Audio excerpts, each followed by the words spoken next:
하나님께서 오늘 우리에게 주시는 말씀은 시편 41편 1절입니다. 시편 42편 1절 하나님의 말씀을 받들어 봉독합니다.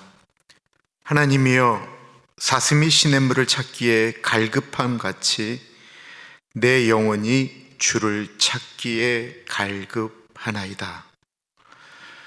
평생을 교회를 다니신 부부가 있었습니다. 한국 교회는 이민교회도 마찬가지지만 여자분들이 교회를 이끌어 간다라고 말이 나올 정도로 사실은 여자분들의 헌신이 한국 교회는 더 높습니다.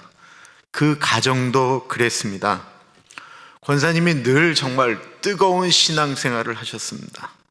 기도하면 기도 소리가 컸고 방언으로 기도하셨고 통성기도 하셨고 교회 일이다라고 하면 거의 앞장서서 열심을 내셨는데, 반대로 남편 되시는 분은 가정의 평화를 위해서 젊을 때부터 교회를 나오신 분이셨습니다. 교회 생활을 오래 하시다 보니까 집사가 되셨고 나중에는 안수 집사님까지 되셨습니다. 그런데 늘 신앙생활은 소극적이셨어요.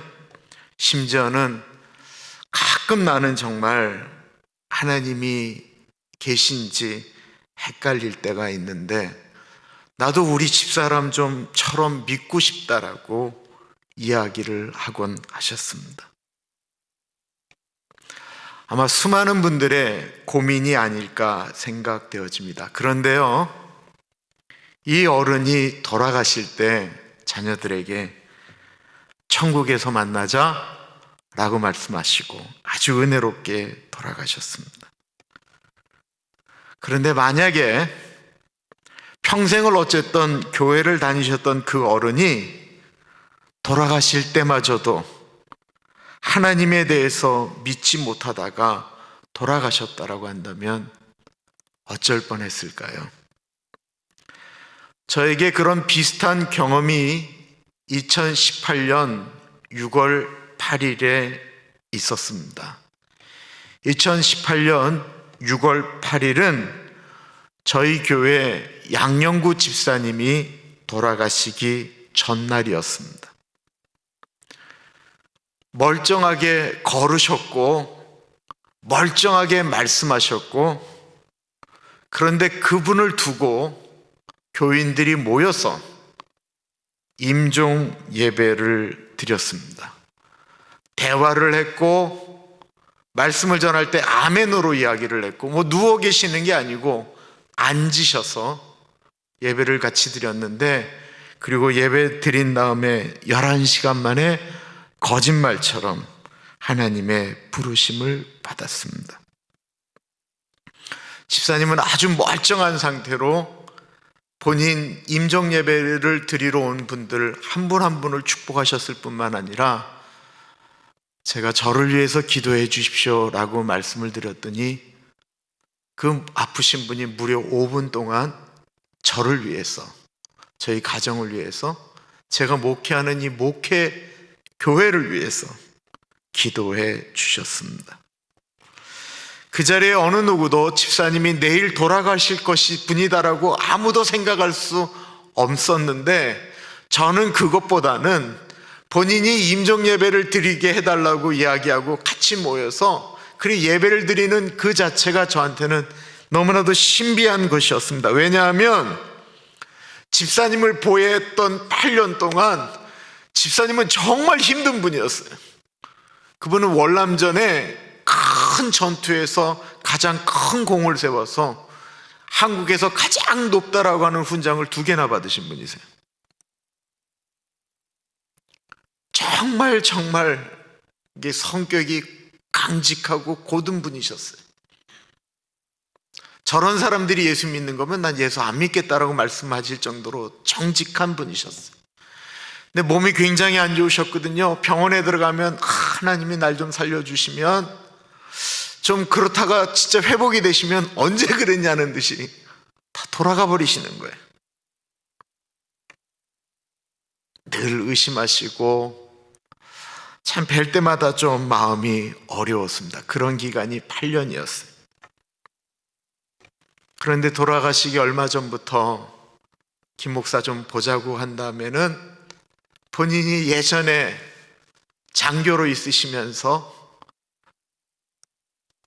했던 일들, 뭐 나쁜 일이라고 얘기하기는 어려워요. 근데 전쟁에 승리하기 위해서 이분이 해군사관학교 나오셨는데 거기서 본인이 1등하기 위해서 자기 밑에 있는 부하들에게 했던 행동들을 저한테 다 이렇게 말씀하시는 거예요.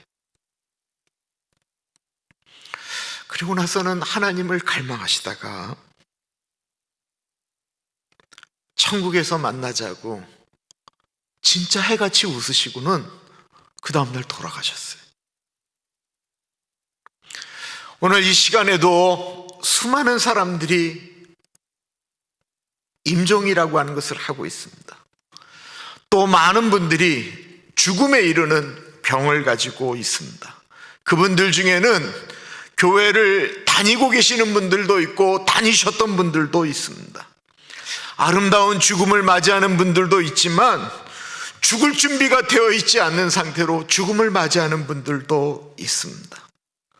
죽을 준비는 하나님을 신뢰하며 하나님 맞을 준비하며 운명을 달리하는 것입니다. 내가 죽으면 하나님을 만난다라고 하는 확신 속에서 이 세상을 떠나는 것을 말하는 것입니다. 그렇다고 할 때 평생을 교회를 다녔는데 그런 확신이 없이 신앙생활을 하는 분들은 왜 그런 것일까요? 하나님이 계신지, 천국이 있는지, 정말 예수 안 믿으면 지옥에 가는지 자신들의 생각으로 긴가민가하고 교회를 다니면서도 하나님이 싫어한다라고 하는 일들을 서슴없이 하고 있는 그리스도인들은 왜 그렇게 살아가고 있는 것일까요? 이유는 하나님을 대면하지 않기 때문에 그렇습니다. 예수 믿는 분들의 소원 중에 하나가 나도 하나님을 좀 체험하고 싶다라고 말을 합니다.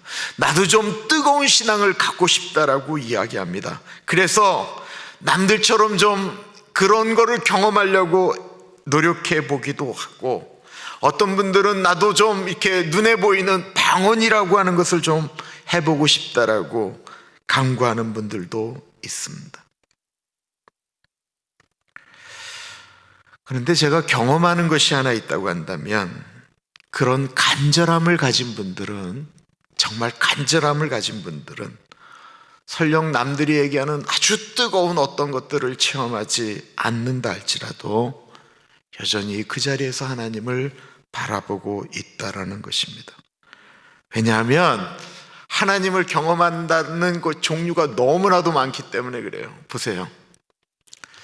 하나님은 창조주이시고 우리는 피조물이에요. 그죠?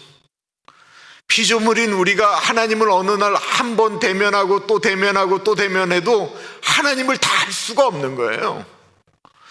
우리가 조금씩 하나님을 알아간다라고 얘기했던 20대의 하나님을 경험했던 것과 신앙이 지나가면서 하나님을 만나면서 우리가 하나님을 알아가는 건 조금씩 더 알아가는 건데, 많은 사람들이 하나님을 한 번 경험한 그 경험을 갖고 그냥 살아간다라는 것입니다.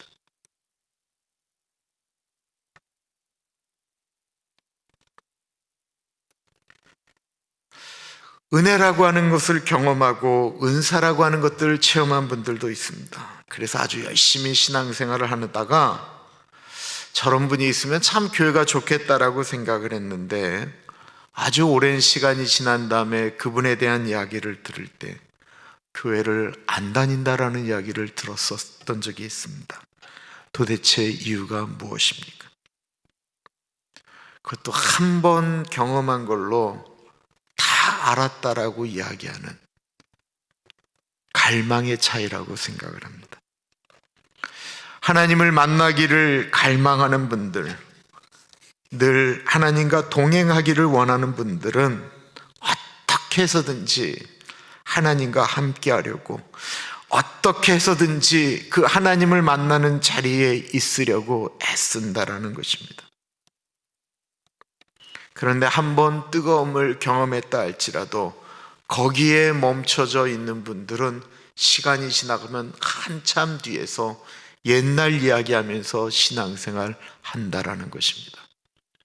도리어 남을 판단하고 남에게 손가락질하면서 있는 분들, 많은 분들 보면 옛날에 한번 경험했던 분들입니다. 갈망의 차이입니다. 저는 목사의 아들로 태어났지만 예수님을 안 믿었습니다. 한참을 방황하다가 예수님을 나중에 만났습니다. 목사의 아들인데 예수님을 안 믿은 것입니다. 이유가 무엇일까요?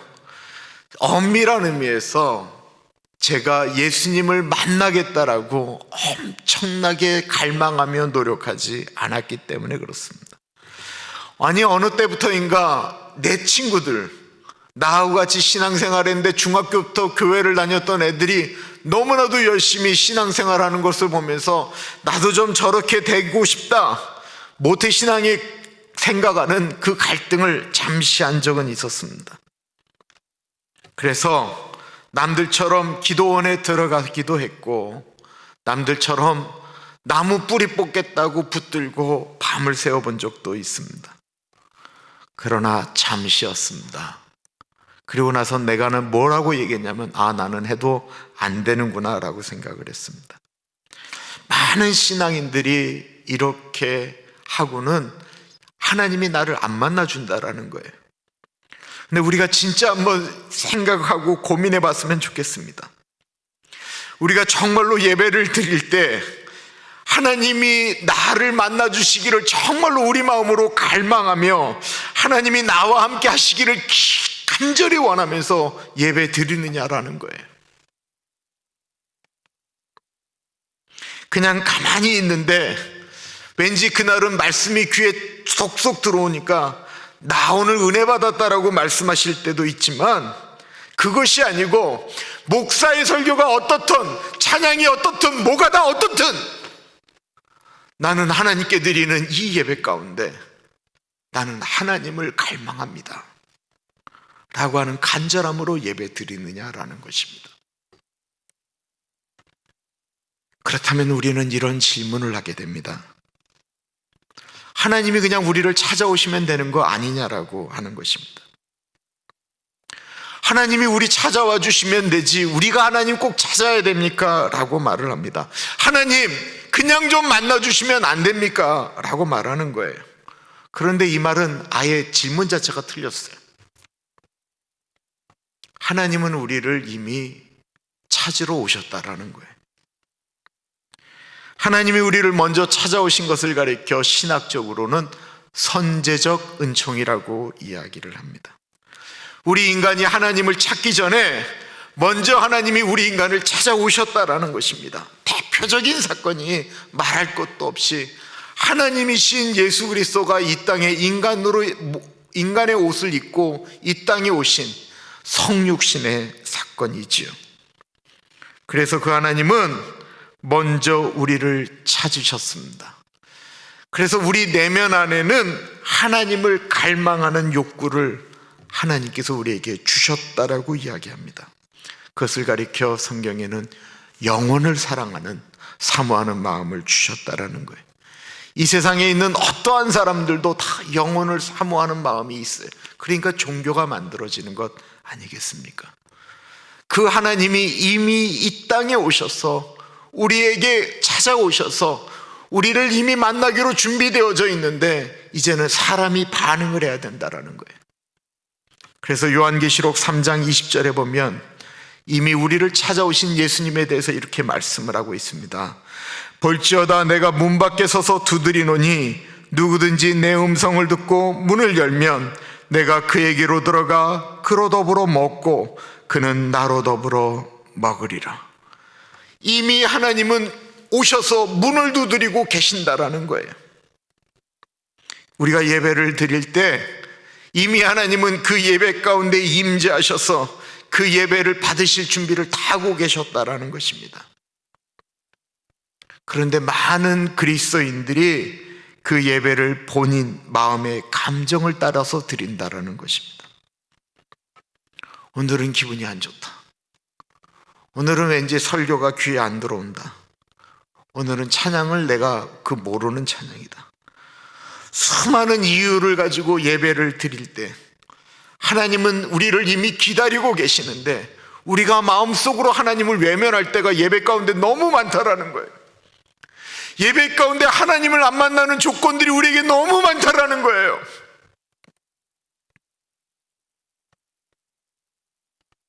엄밀한 의미에서 예배를 드리지만 하나님을 꼭 만나야 되겠다라고 하는 그 절박함이 없다라는 것입니다.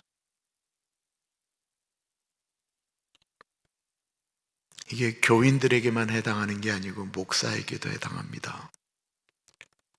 목사가 은혜 받고 나는 예수 위에 살겠다라고 신학교를 가서 신학을 하고 목회자가 됐는데 목회하면서 수많은 일들이 일어나게 되죠.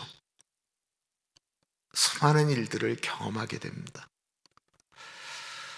그때 목사가 하나님 앞에 하나님을 갈구하는 것이 없게 되면 옛날 것 같고 목회하거든요. 그래도 목회하거든요. 그러다가 어느 순간에 확 하고 무너지는 거예요. 그래서 교인들이 우리 목사가 하나님 앞에 이렇게 설 수 있도록 계속해서 기도해 주셔야 되는 이유가 여기 있어요. 입장 바꿔놓고 생각해 보면 사단이 가만히 있겠어요? 시편 42편 우리가 읽은 이 시편 42편은 고라 자손의 시라고 앞에 나와 있습니다. 이 고라라고 하는 사람은 레위 지파 중에 한 사람인 고핫 자손의 고핫의 증손자 이름입니다. 고라의 가족들이 하는 일은 하나님의 법궤를 메고 움직이는 일을 했었습니다. 너무나도 중요한 일이죠. 하나님의 임재를 상징하는 하나님의 법궤를 메고 움직였던 일이 이 고라 자손의 일이었습니다. 이 고라와 아론, 모세는 사촌지간이었거든요. 이 고라가 가만히 보니까 모세는 늘 명령하고 아론은 제사 지내고 그 법궤는 자기들이 들고 이게 너무 좀 아닌 것 같다라는 거예요.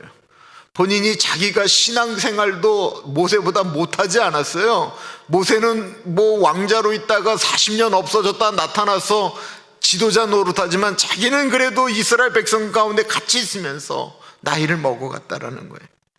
그러다 보니까 불만이 생겼어요. 어느 날 모세에게 대항을 하게 됩니다.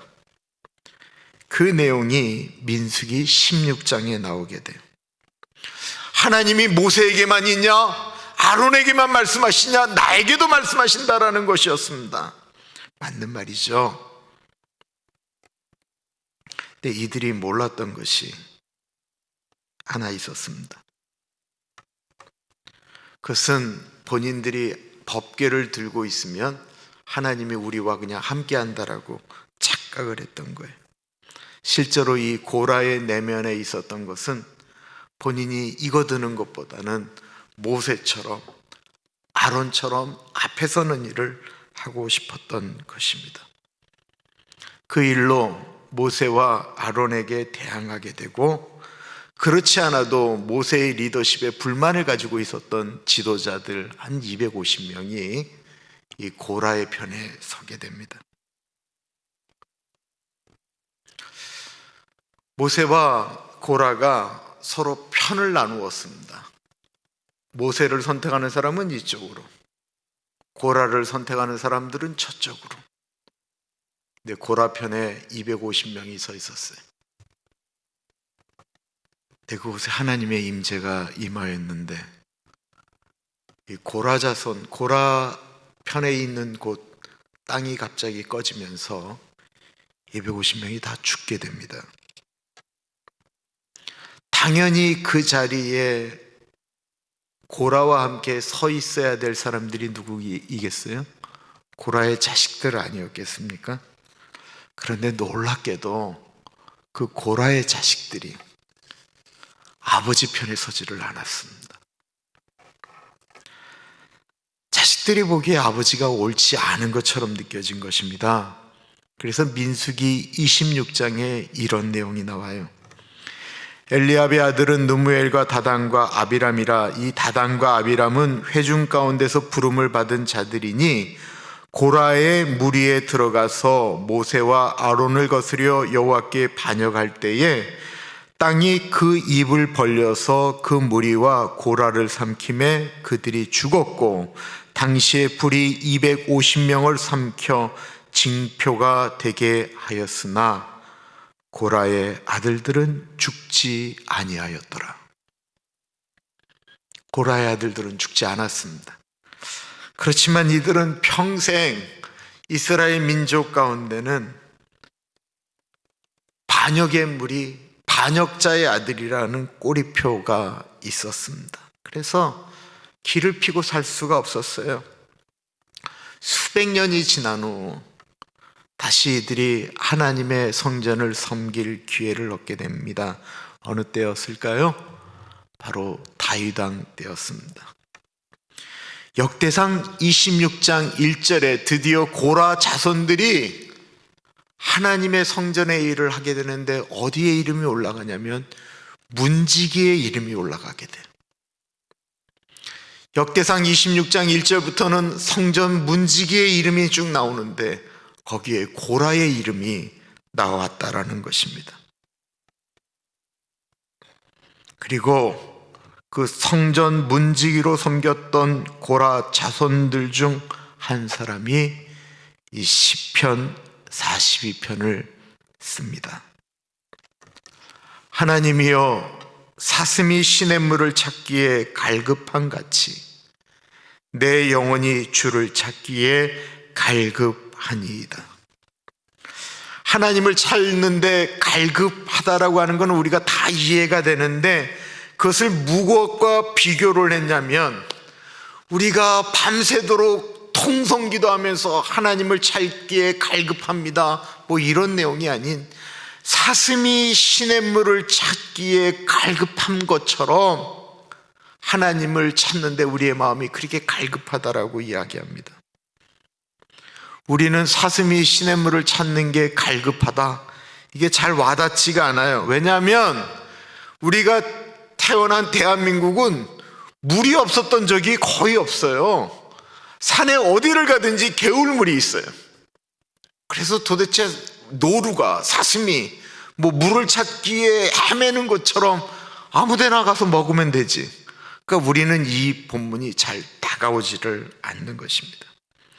그런데 우리가 성경으로 보면 때를 따라 내리시는 비에 대한 이야기를 하잖아요. 그러니까 이스라엘은 우기, 비가 오는 기간과 완전히 비가 오지 않는 건기가 완전히 구분되어져 있는데, 이 비가 오지 않는 건기에는 아예 물이 없는 거예요.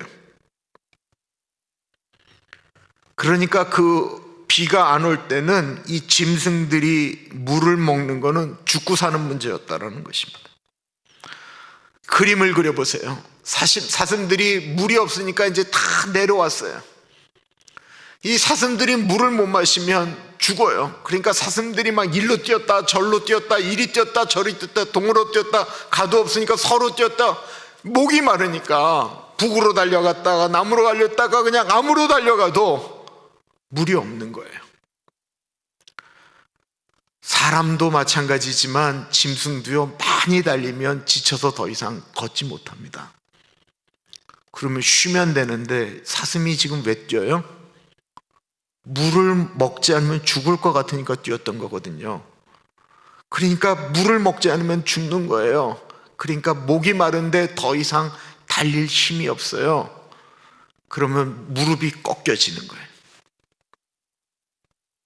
그러면 사슴들이 꺾여진 무릎으로, 그 상태로 무릎으로 겨가서 물을 찾는다라는 거예요. 그러니까 사슴들이 죽을 때의 모습을 보면 무릎이 다 까져서 그 상태로 건기에는 죽는 거예요. 유대인들은 이 표현이 뭔지를 다 아는 거예요. 물을 찾기 위해서 사슴이 그냥 자기 몸이 다 망가져도 물이 완전히 닦아져서 뼈가 나오는데도 그 상태로 물 찾겠다라고 하는 그 모습, 그것처럼 하나님을 찾는다라는 것입니다. 사람들도 목이 마르면 물을 찾습니다. 목이 말라야 물을 찾는 것처럼 하나님에 대해서 목이 말라야 하나님을 찾지요.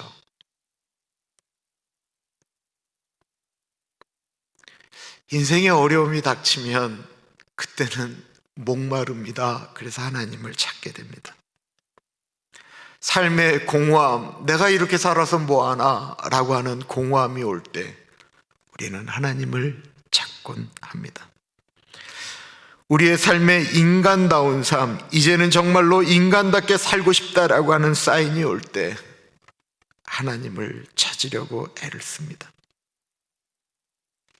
그리고 우리의 인생이 나이가 들어간다면, 나이가 70이 넘어가고 80이 넘어가게 된다면 우리가 가장 목말라 해야 되는 것은 하나님 나라입니다. 오늘 김성봉 집사님이 부른 저 특성은 토스티라고 하는 사람이 지은 기도라고 하는 곡입니다. 워낙 유명한 곡이죠.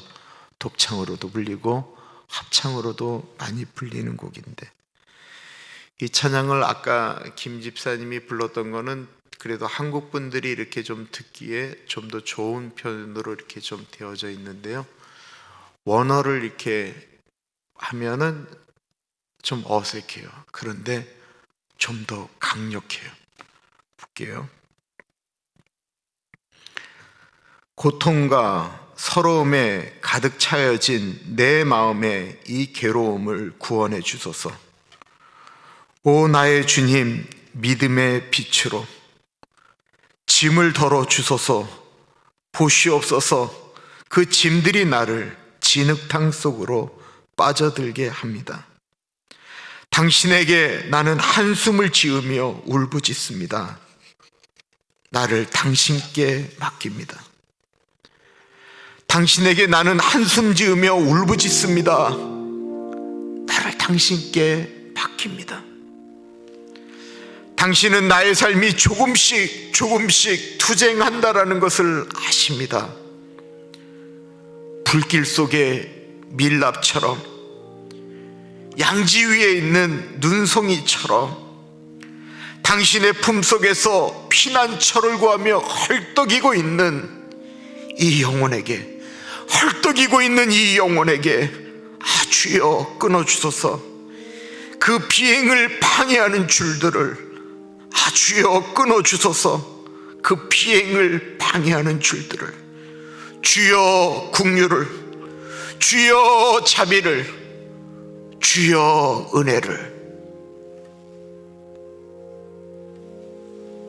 목마른 사람은, 삶이 진짜 어떤 것들도 붙들 수 없는 사람은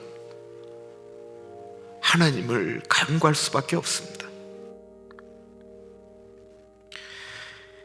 예수님을 오래 밀어도 이런 간절함을 가지고 기도를 하지 않는데 어떻게 주님을 만날 수가 있겠습니까?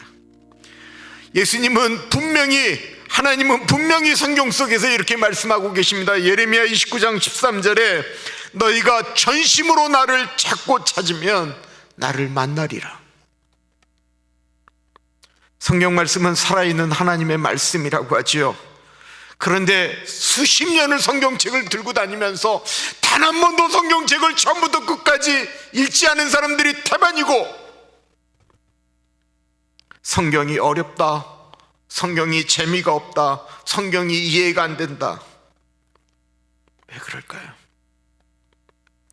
정말 진지하게 성경 말씀을 내가 읽어보겠다라고 생각을 하면서 끝까지 내가 좀 어려워도 힘들어도 족보가 나와도 제사가 나와도 내가 한번 끝까지 읽어보겠다.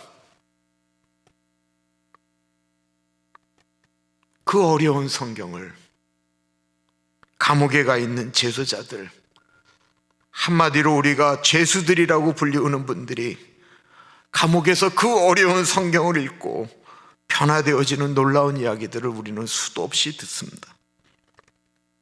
어떤 분은 그 성경을 읽고 또 읽어서 성경을 아는 지식이 어느 목회자보다 뛰어난 분들도 있습니다. 그분들 중에는 초등학교 나온 분들도 많이 있습니다. 그런 분이 하나님을 만나고 그 하나님을 더 알고 싶어서 성경을 읽는 순간 성경 속의 하나님이 그에게 다가오시는 것입니다.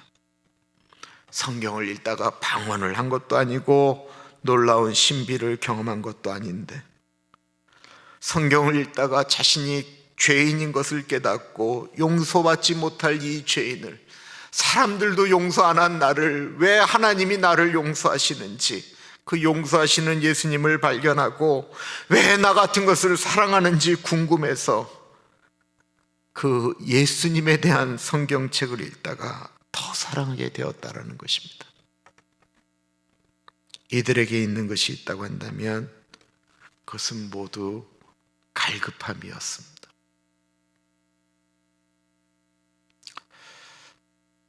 사랑하는 가나안 가족 여러분, 하나님 살아계십니다. 그 하나님을 만나고 이미 만났다고 한다면 그 하나님을 더 좀 알아보겠다라고 좀 마음 가운데 그 간절함으로 좀 다가가 보시지 않으시겠습니까? 내가 그래도 교회를 다니는 사람인데 나도 한번 주님의 사람, 하나님의 아들과 딸로 좀 폼나게 살고 싶다라고 하는 그 갈망 가운데 좀 살아보시지 않으시겠습니까? 나도 죽을 때 내 자녀들에게 얘들아, 예수 잘 믿다가 천국에서 만나자, 나도 그렇게 좀 당당하게 말하고 주님 만나고 싶다 고백해보지 않으시겠습니까? 사슴이 시냇물을 찾아 헉헉거리는 것처럼 우리를 위하여 죽으신 그 예수 그리스도를 만나기 위하여